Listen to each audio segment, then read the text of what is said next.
Hey guys, welcome to the Unit 8 test review. So this is going to focus on the non-Desmos part of the test. And so we're going to start off with just the graphing. And so you really have two different types of graphs that we focused on. And of these two types, this one is the easier one. This is vertex form. And what's nice about this is you can just pull out the vertex. So remember, it's opposite of this and then whatever this number is. So my vertex is going to be -3, 1. My axis of symmetry is going to be x equals, and then whatever the x value is of my vertex. So x equals -3. The domain is always going to be the set of all reals. This one is called vertex form, and I'm sorry, that one is called standard form. And it requires us to use the formula -b over 2a. So when we see this, a is always with the x squared. It's the coefficient with the x squared. So in this case, it's going to be -2. B is always the coefficient of the x term. So that's going to be -8. And C is going to be the constant, or -5 in this case. And so we're going to put this in the formula, -b over 2a. -b just means the opposite. So notice this is a negative. So I want to make that a +8 over 2 times -2. Make sure you're typing it in your calculator like this as a fraction, or like you're multiplying these together. Either way, you should get a -2, and that's going to be your axis of symmetry. So we know that that's the x value of our vertex, so I'm going to go ahead and put that down there. I also know that I can work around that vertex for my x value, so it looks like that. And then after that, it becomes more of a calculator problem. So I'm going to put in -2 in for x. And so when I do that, I'm going to show you what this looks like. It's going to look like that. Like I'm going to put it in parentheses. And then I'm going to get an answer that way.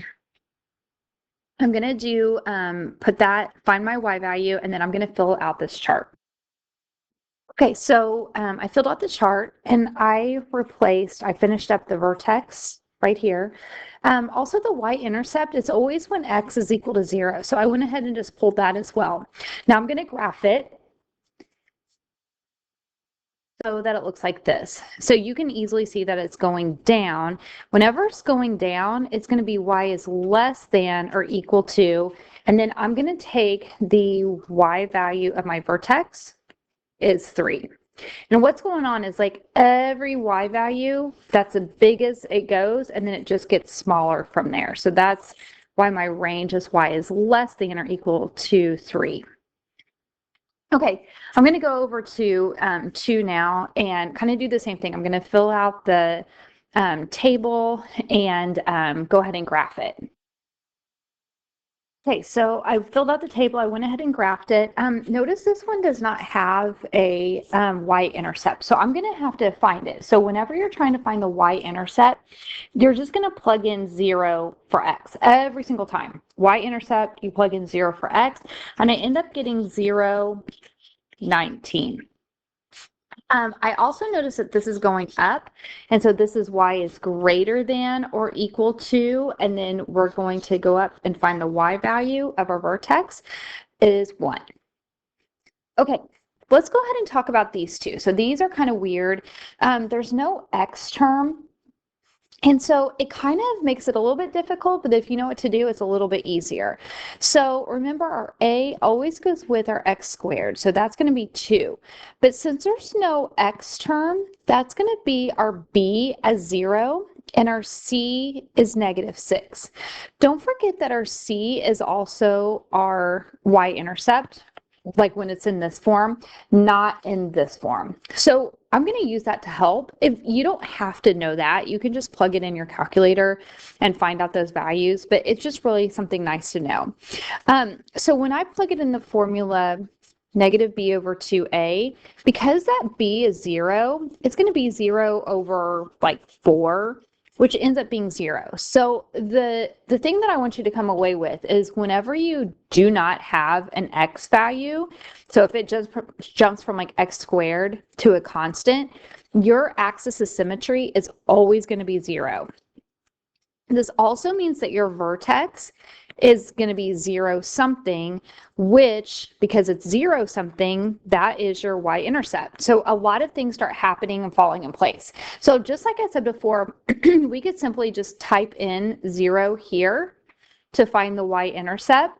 But what's going to end up happening is it's going to become this. So if you look at a problem like this, I already know that information if you know what to look for. So let me show you what I mean. So like on number 4, I know the axis of symmetry is x equals 0. And so my vertex is 0, 9. My y-intercept is also 0, 9. So it always works for those types of things. We already know our range or our domain, and then we just have to find our range. So I'm going to go ahead and fill out the XY chart and graph for both of these.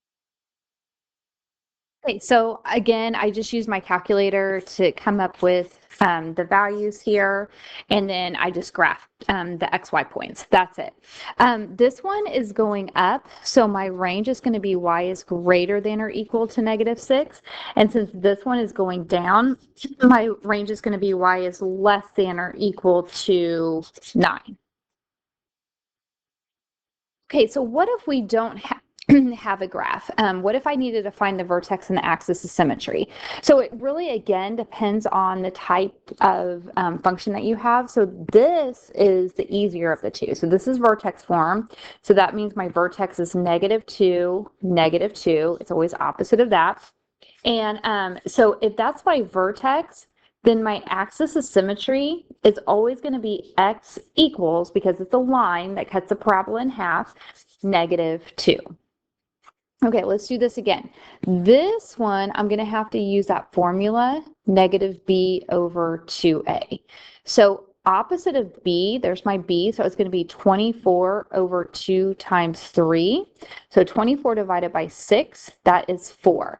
And really, that only tells us one piece of the vertex. So what I'm going to have to do is plug that 4 in here and here and see what my y value is. Okay, so I end up with a y value of 4. So my vertex is 4, 4, and that means that my axis of symmetry is also going to be x equals 4. And because it's x equals, and then it's the x value of your vertex. Okay, let's go down here. So what if we're given a graph? Can I identify key components? So vertex, that's going to be this. Make sure you get your x and y's in the correct order. So it's going to be 3, -4. The axis of symmetry is going to cut your parabola in half. It is always a line, x equals, and so in this case, it's going to be x equals 3. Your x-intercepts are going to be where they cross the x-axis. So here and here. So I'm going to call that 1, 0 and 5, 0. My y-intercept is where it crosses the y-axis, and so I'm going to call that 0, 5. And anytime it goes up, we have a minimum. Anytime it goes down, that's when we have a maximum. So in this case, we have a minimum, and the value is always going to be the y value. So it's like, how low does it go? So I'm going to look at that y value, and so it's going to go to -4. Okay, let's go down here. So we're going to talk about increasing and decreasing intervals. So the key to this is to look at your axis of symmetry, which cuts it in half. Do you notice your axis of symmetry is at 1? So this, like if I had to write that, that would be x equals 1. Okay, anything over here is going to be x is less than -1. Anything over here is going to be x is greater than -1. And so now I'm going to look at and it doesn't matter like what your graph looks like. Now I'm going to look at it and I'm going to find out where it's increasing. So when it goes downhill, it's decreasing. Just think about a roller coaster. So we're decreasing, and then this is the side that is increasing. So I'm really interested in what my interval is here. And so it's going to be x is greater than -1. Okay, let's do this again. So this is going to be cut my parabola in half at x equals 2. So this side is x is less than 2, and this side is x is greater than 2. It has nothing to do with the graph. It has everything to do with just like the number line. Okay, so now I'm going to actually look at the graph, and I'm looking for where it increases. So increases means going up the roller coaster. So right here, it's going up the roller coaster at x is less than 2. Okay, let's do this again. So my axis of symmetry is x equals 3. So this is going to be x is less than 3, and this is going to be x is greater than 3. And so I'm looking for where it's decreasing, so that roller coaster is going downhill on this side. So I want to use this one, and I'm going to say x is less than 3. We're not going to use equals because that's what's taken by the axis of symmetry. So it's always either greater than or less than. Okay. So now we're going to the last page. So number 9, we are going to have to multiply all of these together. So what I like to do is start with the binomials and multiply those together. And if you like to do the box method, this is like a great way to practice that. So let's see, I have 2x minus 5 and x plus 7. So when I multiply these together, I'm going to get 2x squared minus 5x plus 14x minus 35. And I'm going to go ahead and combine those right here. So I'm going to get 2x squared plus 9x minus 35.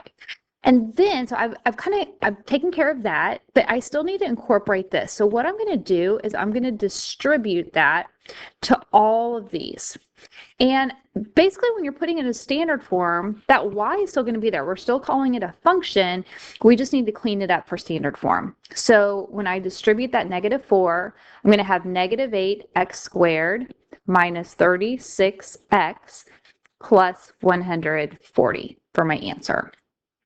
Okay, whenever you have, so this is in vertex form, whenever you have a situation like this, make sure you're looking at it as like x plus 3 times x plus 3. And so when I do that, I'm going to have x squared plus 3x plus 3x plus 9. And this is the same thing as like the box method. I'm just doing like just basic distributing. So either one is fine, just whatever your comfort level is. Now I'm going to have to incorporate that. I'm going to go ahead and simplify that first. So I'm going to say 2 times, x squared plus 6x plus 9. And so my final answer is y equals 2x squared, so I'm distributing that, plus 12x plus 18. Okay, for this final one, there's a lot going on here. So we are going to multiply these together. Then we're going to multiply that. So this is like 1, this is 2, and then finally we're going to incorporate that. Okay, so when I multiply x plus 2 times x plus 2, I get x squared plus 4x plus 4. So I've kind of already combined those, but this would be 2x and 2x to get 4x. And so that's what happens when I multiply these together. Now I'm going to incorporate the -3. And so I'm going to come down here. So I get -3x squared plus, minus 12x minus 12. Okay, then I'm going to take this plus 5 and move him down here, plus 5. I'm going to bring it all in together. So I have -3x squared minus 12x. And let's see, we're going to combine those for a -7. So these are your 3 answers. And I mean, there's a lot going on there. So make sure you know what you're doing there. Okay, transformations. So describe the following transformations on the function y equals x squared. Okay, so here's the thing. Your answers are gonna look like up 5, left 3, compression of 1/3, a stretch of 2, vertical flip. Like that's how you answer these problems. So anytime you have a number out here, this is going to be either a stretch or a compression. So in this case, it's going to be a compression of 1/2. This guy right here, this always makes it go left or right. And so in this case, we're going to go right 1. And then this guy goes up or down. And so in this case, we're going to go up 3. And so that's what your answers are going to look like. Okay, if there's no parentheses, that just means that you're not going left or right. So anytime I see a negative, that's going to be called a vertical flip. It's separate. It's not connected to the 2. The 2 has its own job. The 2, that's going to be a stretch of 2. And then finally, this guy, that's going to be down 5. Like that. Okay, let's do the last one. So I see that negative again. So that's going to be a vertical flip. And what that means is it's instead of doing like this, it's going to flip it like that. So it's instead of opening up, it's going to open down. And then we also have this going on, which is going to move it left or right. And so in this case, it's going to be left 4. Okay, let's go to our very last part. So now we're going backwards. So now we have all these transformations and we have to write an equation. So I told you guys this in class. I like to go ahead and write down the function and then kind of cross out as we go along. So let me give you an example. So stretch of 5, that's A's job. So A is going to be 5, left 1. So never trust your x's. So that's going to be like x plus 1 on the inside. And then down 3, that's going to be minus 3. So I'm going to clean this up. So I'm going to say y is equal to 5 times x plus 1 squared minus 3. Okay, let's do this again. So I'm going to write down the formula, and the formula will be given to you in the directions on the test, so you don't have to memorize it. Okay, so let's see, we have a vertical flip, so that means that A is going to be a negative, and it could be a negative and a number if you have like a flip and a stretch or compression, but we don't have both of those, so that's a negative. And then left 5, that is going to be x plus 5 squared, and then I'm not using a k, so there's not going to be any k on the outside. So my equation is going to look like this. Like that. Okay, and then the last one, again, I'm going to write this down.